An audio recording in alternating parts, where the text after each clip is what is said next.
Welcome to Mental Limits, where we dig through the true limit of the mind and understand the hidden truth of mental health. I'm your host, Wenxi, and we will see you on the dark side to understand the cause of mental illnesses and how you can make a big difference. In the following episodes of the Mental Limits podcast, we will have a chat with various people regarding their experience with mental health issues and general information on the topic, and taking their wisdom as a answer to what is the border between mentally ill and normal. How could we challenge mental illnesses? Why is it important for one to get education on mental health issues and the impact of mental health issues, etc. I really hope you enjoy this I really hope you enjoy this podcast, relax, and explore your mental limits.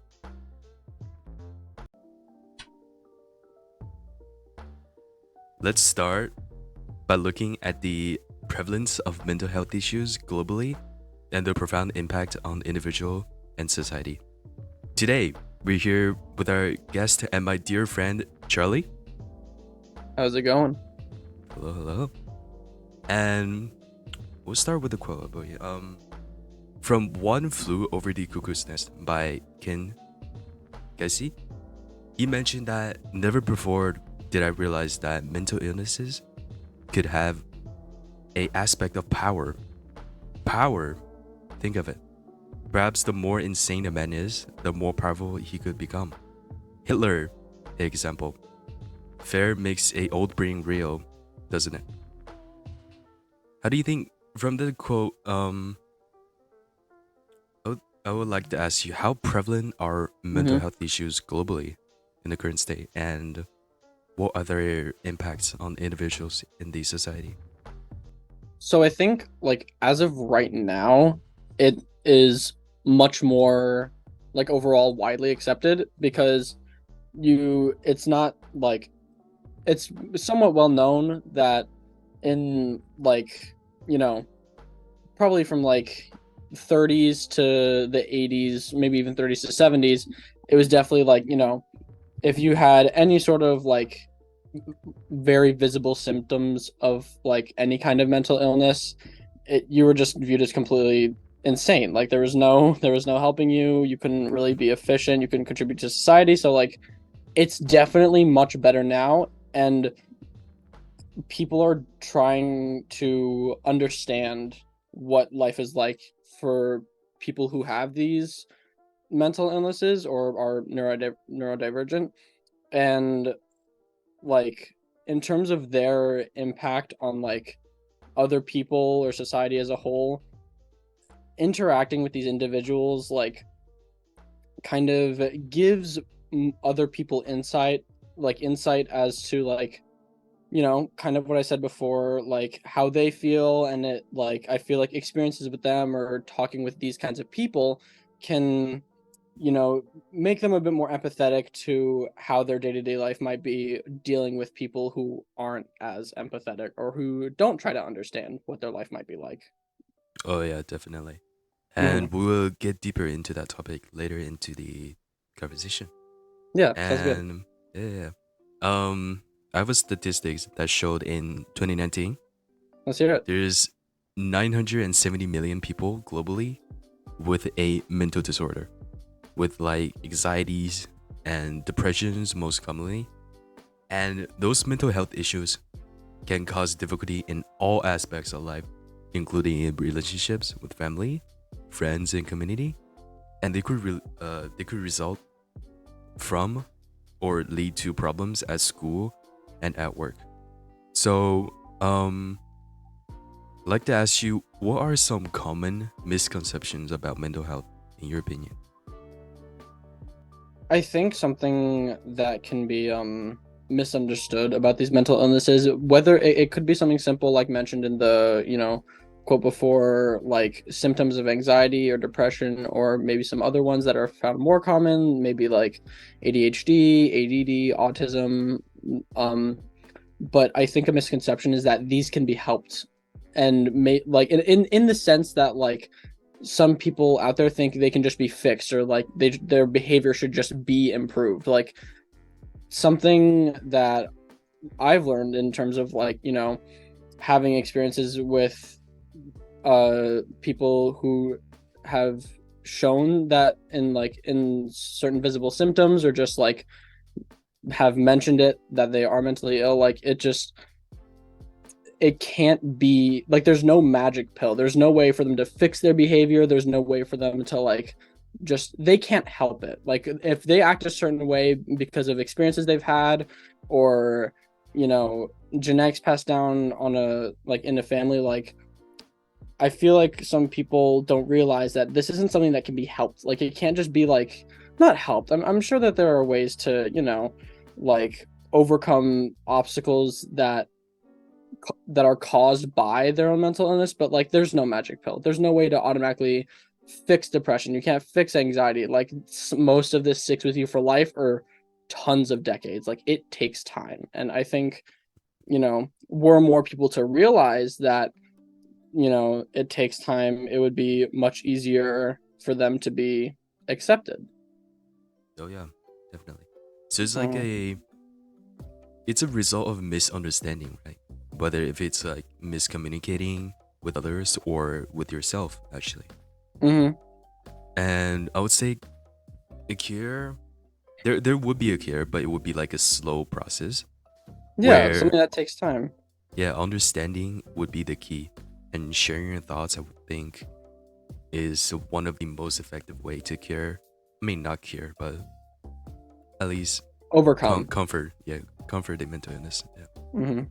And um, as Ken also said, that if you don't watch it, people will force you one way or the other into doing what they think you should do, or into just Right. being stubborn and doing the opposite out of spite.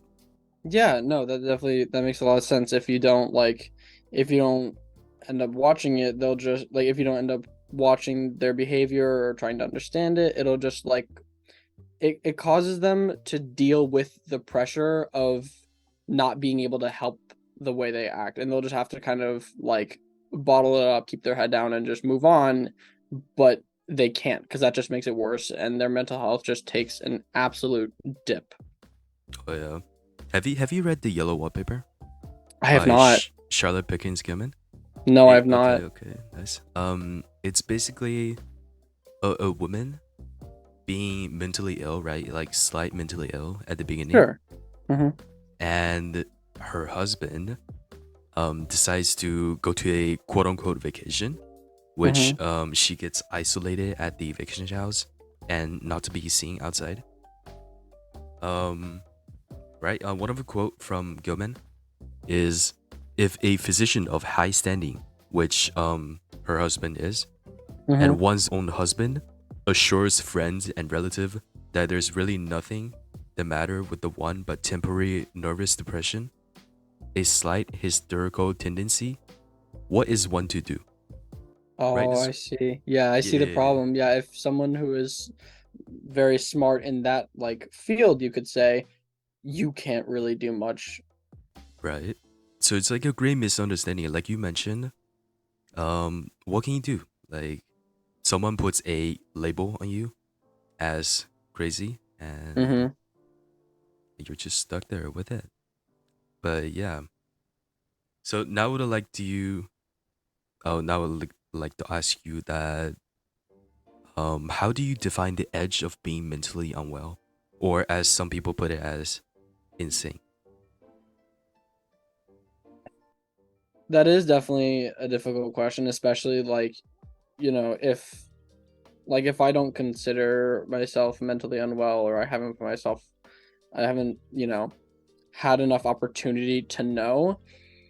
I feel like if you were to be like, if we're talking about like what we were talking about before, which is being labeled as mentally unwell, or mentally unwell, and we're trying to define either being on the verge of becoming mentally unwell, or just being mentally unwell, I think we'd have to connect it back to our previous conversation, which was adopting habits and like personalities or just tendencies that you notice are just like you can't give them up. Like I think being on the verge or just being mentally unwell, you know, you can notice it when you adopt habits, mainly like negative habits that just cause mental unwellness and like for yourself, and like you notice that you're not able to do things easily as you used to, like just overall developing negative habits that you start to notice you can't help it. Like it's just something that is a part of you. It's part of your personality, part of your character. Once you start developing those, I think that's when the like definition of mental illness can really be put into place, because using the word label only makes it worse, obviously, because if, like you said earlier, if you're labeled as that, you can't help yourself. Like you can't have others help you dig yourself out of that hole, nor can you help yourself like get out of that hole of that label, because then if you're just given that label of mentally unwell, society has just been given this idea that like, oh, this person's unwell, so like either they were born with it or they just like, nothing can be helped, you can't do anything about it. Oh yeah, definitely. Great points. Yeah. Thank you. But yeah, Mhm. yeah, I agree with you totally. Mhm. I would say to determine when someone is considered mentally ill is typically a watching of symptoms of combination, including their thoughts, emotions, behaviors, and definitely their day to day like functions and overall well being. Um, I would think common signs would be like persisting feeling of sadness or helplessness, hopelessness, Mhm. and change in sleep or appetite, difficulty of concentration, and excessive worriness or fear. But yeah, most importantly, I would think about the limits of mental health is when you feel like you're unfit to your environment or your Oh, surrounding. that's definitely a big one. If you like, the worst part about like, you know, if you think you're becoming mentally ill, isn't just society labeling you as that, but you start to believe them and you label yourself as mentally unwell. It is very difficult to Yeah, like try and heal from that. yeah, totally. It's the loss of interest to your surroundings. It's the loss of faith to yourself, I would say.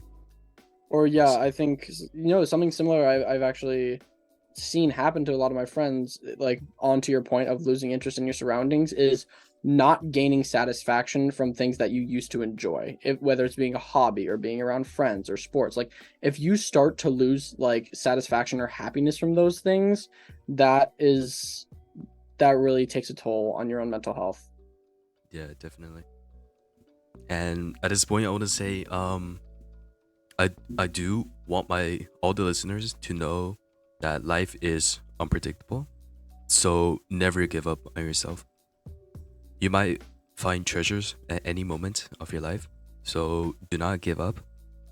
When anyone, when everyone around you that said you're the one that's crazy, do not blame everything on yourself. Try to talk to others that trust you and that you have trust in, and prove the one that called you crazy wrong. Do not give up. And leading up to our next question, how can understanding and empathy contribute to breaking down mental health barriers? For a very important like factor, it lets that person know they're not alone.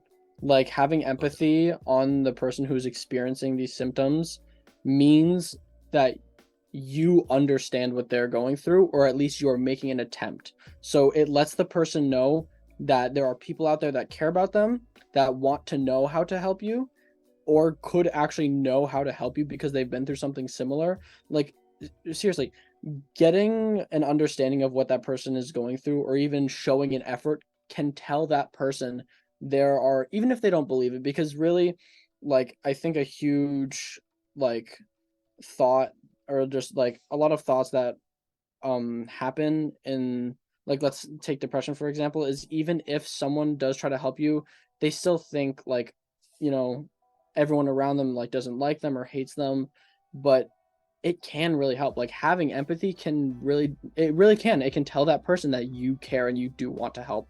So knowing that can cause them to have faith in themselves and will, like you said in the question, break down that barrier that is causing them to just be overall mentally unwell. I agree. It's like giving them a sense of belonging, right? Right, yeah, yeah, because then once others accept them, they start to bring back that, like, okay, just because I'm mentally ill or I've like labeled myself as such or just I'm experiencing these things, that doesn't mean I'm not human. It doesn't make me any less human. Yeah. Okay. Yeah. Building onto that, um, from a quote of a book name, which is really interesting. The name is "The Man Who Mistook His Wife for a Hat." Interesting Yeah, name. by Oliver Sacks. It's like a Oh, compilation of um like real medical cases that is fun and regarding mental or just brain related like surgeries and oh, things. the book is like a collection of these like diagnoses. Yeah, yeah, yeah. I see. It's really fun actually. You should watch it. I Oh, mean, okay. read it. Read it. Okay. Yeah, watch it. That. But yeah, quote, the final therapy, as Feud said, is work and love. Hmm. So yeah, love, I mean work. Work gives a sense of belonging as a part of the human society. Right. Yeah. Yeah. And no matter how hard the work is, like no matter what the work is, you're doing something, right? Mm-hmm. Maybe something you like, maybe you don't like it, but at least you're making an effort to live and enjoying life, I would say. Mm-hmm. And love gives you understanding, gives you care to the wound of heart, of the tearings in your brain, your mind, and it gives you comfort, like a place of well-being and a welcome home. Yeah. Of course. Absolutely. Yeah. Next question. What are some effective ways to support someone struggling with mental health issues? Something. So this is actually very interesting that you bring this up. An important topic I've learned, or not topic, but an important like, I think you could say strategy that I learned from my parents. Um, that we've kind of experimented with is making sure that you're giving the person what they want when they ask for help, or if you want to help them. Sometimes if I'm having, you know, issues at school or issues at work, I will go to my parents and just talk about it.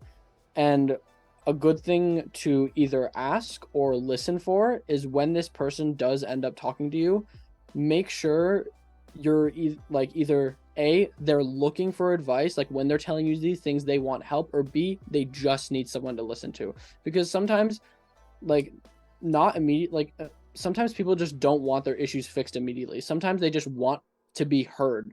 So I think just sitting down and talking with the person who is struggling and making sure to ask what they need is really important, because sometimes like they don't want their issues fixed because then that gives them the sense that they need to be fixed. Sometimes they just want to be heard. Yeah. Well, that's really interesting. Yeah. Mm-hmm. And I totally agree with you. Um, Quoting Oliver Sacks, the medical class, Mm. there is little or no hope of any recovery in his memory, but a man does not consist of memory alone. He has feelings, will, sensibility, moral being, matters of which neuropsychology cannot speak. And it is here, beyond the realm of a impersonal psychology, that you may find the way to touch him and change him. So, caring about the others, trying to understand them, as you said, like try to listen to them. Yeah, listening Right. is really a great part. Yeah. And never assume or make a rash decision, I would say. Um, Oh yeah, that's a big one. yeah, take slow breath, calm down, take everything slow, and I think issues will all find a solution Mm-hmm. sometimes, right? Yeah. 100%. And quoting from The Fall of the House of Usher by Edgar Allan Poe, his heart is a suspended a lute. As soon as you touch it, it resonates. So it really emphasizes understanding and talking with the one in need is the best cure, just like love and work. Right. Yeah. And wow, that went by really quick, actually. Wow. Mm-hmm. Yeah. Well, as we conclude our exploration of mental health barriers, let's remember that understanding and empathy are powerful tools in breaking down these walls, those barriers that keeps people trapped in their own boxes. Try to help them. And together, we can create a world where mental health is prioritized and supported for all. Join us next time on Mental Limits as we continue our journey into the depths of the human mind and continue the journey of exploration and understanding the mental limits. Thank you, Charlie, for joining me. Yeah, of course. I'm glad to help. Glad to be here. It was actually kind of nice talking about this. Oh, yeah, Really definitely. important topic too. Yeah. All right, let's see you on the next time. All right. See ya.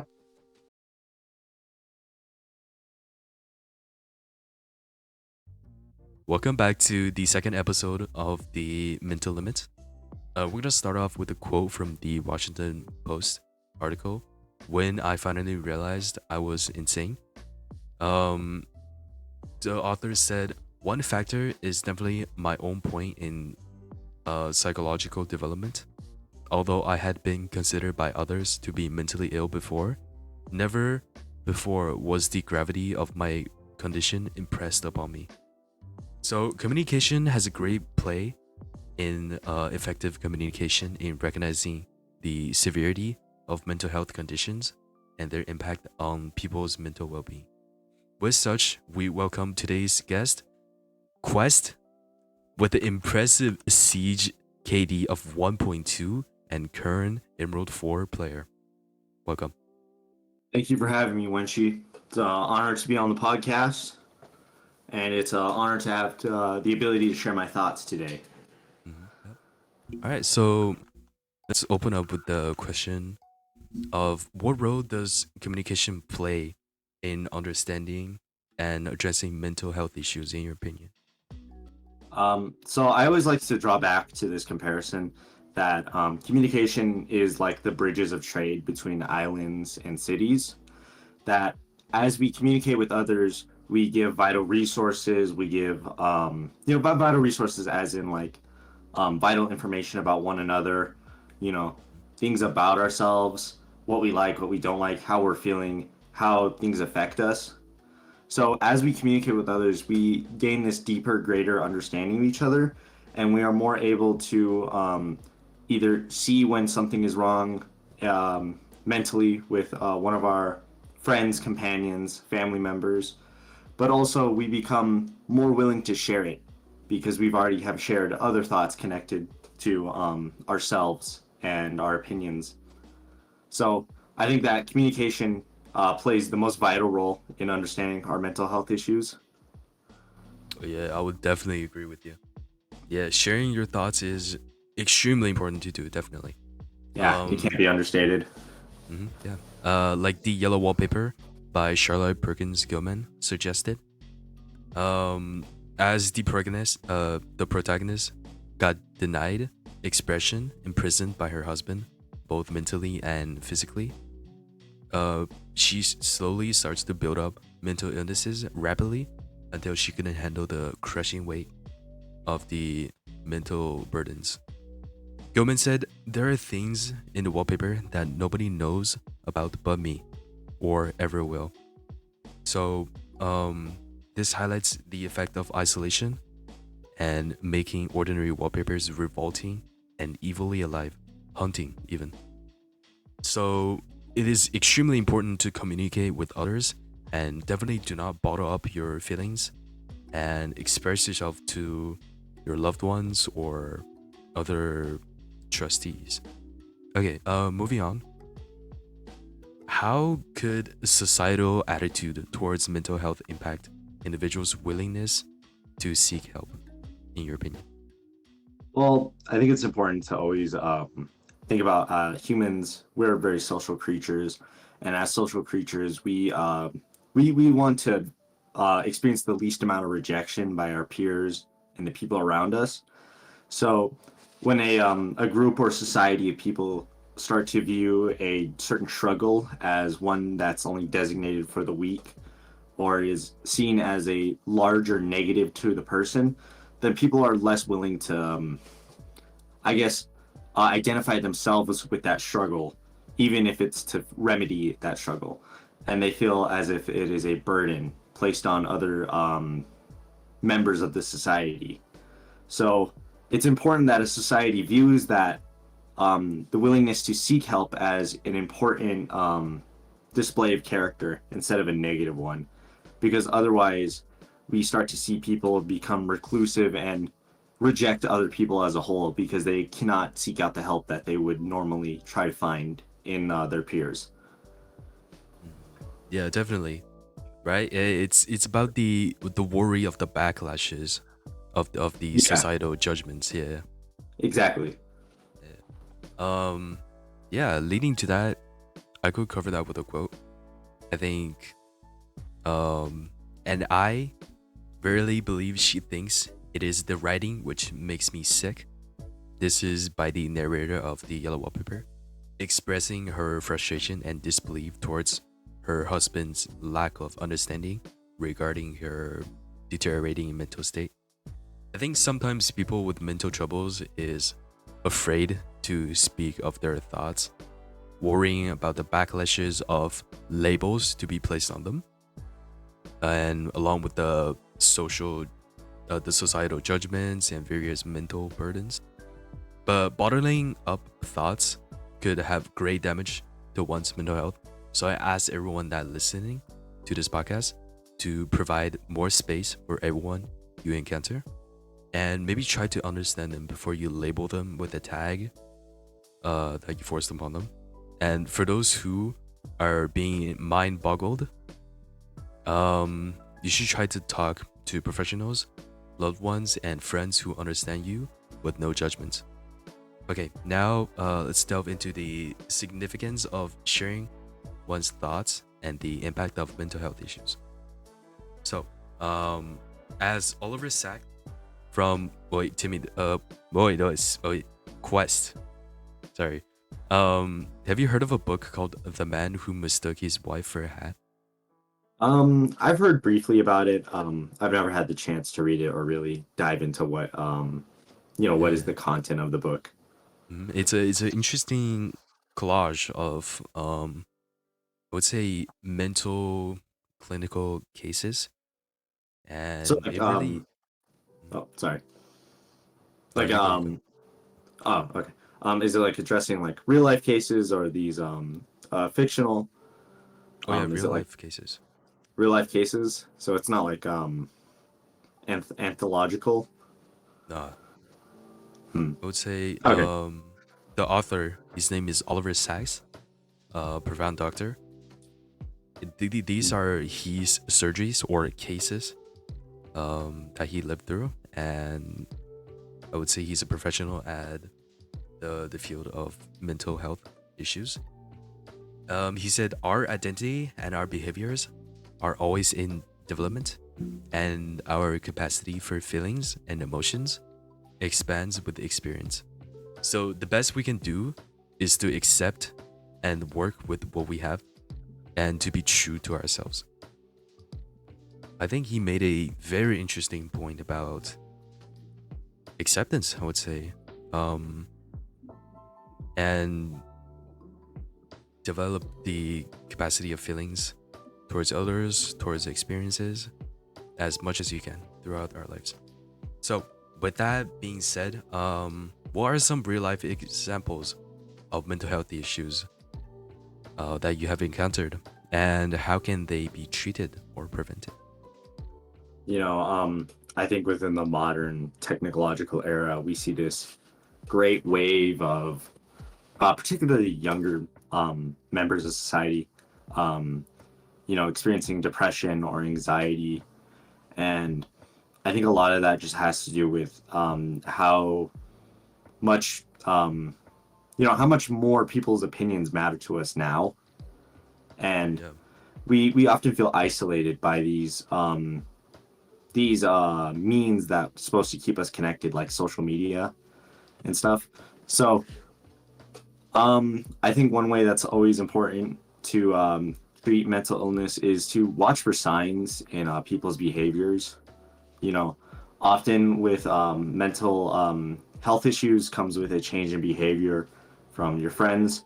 So um, as you notice a change in behavior, it's important to try and stay communicative with them, ask them if something's going on, make sure that they know that you're there for them and that you can help them seek help.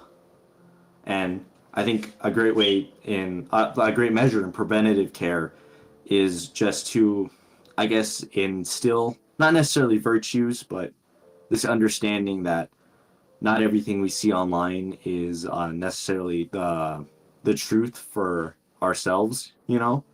Like we may see our peers excelling, or you may see the highlights of their life, and then compare it to the everyday life of yourself, and you may feel like you're behind, or may feel a sense of worthlessness. But it should be understood that this is never really the case ever.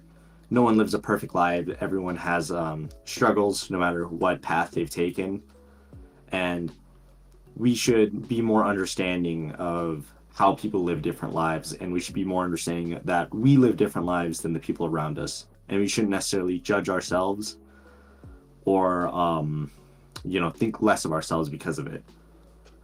Oh, well said. Well, definitely. Yeah. So, without comparison, there's no damage or harm. And Yeah. yeah, well concluded. Yeah. I would say I agree with you totally. And mental illnesses will affect someone's thinking, mood, or behaviors, and can range from mild to severe. Like according to the National Institute of Mental Health, nearly 1 in 5 adults live in a mental illness in the current state, which is huge actually. And I think, yeah, it's really bad. And I That's think it's 20% of the population. yeah, right. Yeah. And I think it's all due to the social pressure from other people, as you mentioned, by comparison. Yeah. And attaching or not attaching, but adding on to your prevention methods. The key of prevention, I would think, is education. Oh, To most definitely. yeah, to early on, to children's, to even adults, because some adults have not received mental health educations, Yeah. and it's really bad. Yeah, I think that's what I was trying to trail along with the communication part of my answer, is that Yeah, it's education is important with the communication, yeah, and we should always be willing to try and learn about other people, and yeah, about these conditions. definitely, yeah. To yeah, to understand each other really, and find signs for maybe like common mental illnesses like bipolar disorder, depression, maybe even schizophrenia. But yeah, care about other people really, and try to understand them, and create a inclusive environment to prevent mental health issues from escalating. And yeah, thank you very much, Quest, for being interviewed. Thank you for having me. It was a great experience. Yeah. Well, that concludes this episode. Thank you. Thank you. Bye. So, as we approach the end of the podcast, I want to conclude that mental illnesses are a tough battle to fight, especially with our allies. So, if you could, do go support, understand your family, friends, or even a random guy sitting on the curb of the street in despair. help them and empower them to overcome the mental troubles that everyone faces. Yeah, truly understand people before you put any labels on them, because everyone faces such a societal judgments and lots of troubles in their lives. Yeah, and talk to people, open up, do not bottle up your feelings, try to communicate. And because really the edge of the mental illnesses is when you find yourself not belonging, where you had a misunderstanding with other people, and most importantly with yourself. So make this world a better place. Do not test the limit, break the case. Thank you for listening.